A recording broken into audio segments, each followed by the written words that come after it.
With the threat of a war in northern Israel looming, many residents have been evacuated and have been advised to stock up on groceries and any other necessities. However, this isn't as easy for some as it is for others, and we are seeing many families becoming desperate at this time. Yad Vashem is doing all they can to ensure those families are supported, and you can help too by scanning the QR code on the screen. With me now is Fleur Hassan Nahum to hear more about what they are doing. Fleur, thanks so much for being with us. First of all, I'm wondering if you can describe the current situation in northern Israel and how this looming threat of war is affecting the residents there, many of whom have been out of their homes for 10 months. Well, absolutely. Let's start with that. There's been almost 70,000 people displaced from their homes in the north of Israel. Across the country, many of them have come to Jerusalem, actually, and we've been hosting them in Jerusalem in all sorts of situations. But imagine also, Emily, people lost their businesses, people lost their jobs.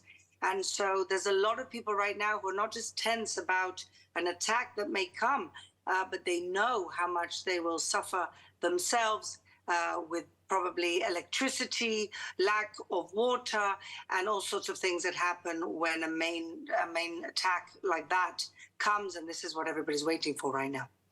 Now, we mentioned the challenges for those who have already been struggling. How does the current crisis exacerbate the difficulties for the poor and also those who are facing new challenges, such as these evacuees and the families of those who are enlisted in the army? Well, exactly. When you have a situation such as war, it's always the most vulnerable that suffer the most. And this is what we're seeing here, that we have people who were vulnerable to begin with, and now they're really on the edge. And we have people who weren't vulnerable, have lost their businesses and have lost their jobs and have lost their homes and their livelihoods for the time being. And so it's really not a great situation for people who are the most needy and the most vulnerable. Could you tell us a little more about how Yad Vashem is mobilizing its resources to meet this increased demand for food aid, and what infrastructure is in place to support these efforts? So I know this organization because they've been working for many, many years with the very vulnerable and the very poor. And as you know, Jerusalem has a lot of very vulnerable and very poor families. So I know them from when I was deputy mayor of Jerusalem and the good work that they've been doing. Today, of course, they put their focus on where the country most needs it, and that is in the north of the country. And I know that they are the biggest distributors of food basket in the country. They have 93 different distribution points around the country. They have 12,000 food baskets that they give away every week. And they have all these trucks that they deploy around the vulnerable communities. And really, they're the people who are providing that type of supplies of food that the most vulnerable need.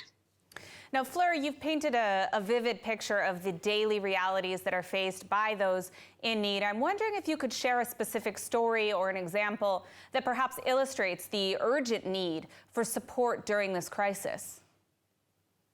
Well, you hear stories every day of the hungry, of the newly hungry, of kids going to bed hungry. And that is a situation that is not acceptable in the state of Israel today. And this is why our civil society have really stepped up to the plate in so many ways. And Yad Vashem is really one of those leading organizations that are making sure that kids are not going to bed hungry.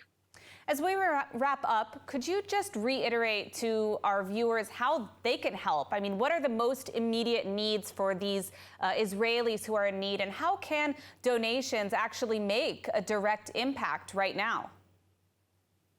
Well, people can buy food baskets for the needy. People can buy, communities can buy a truck with full of food supplies is $26,000. And so there's many ways, if there are people out there who see the need and would like to feed the hungry in Israel, and the hungry that have grown, those numbers have grown because of the war, then there's really no better organization than Yad Vashem to help those vulnerable.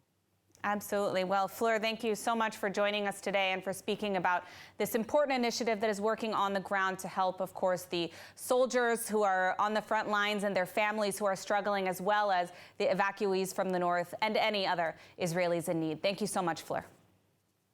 Thank you.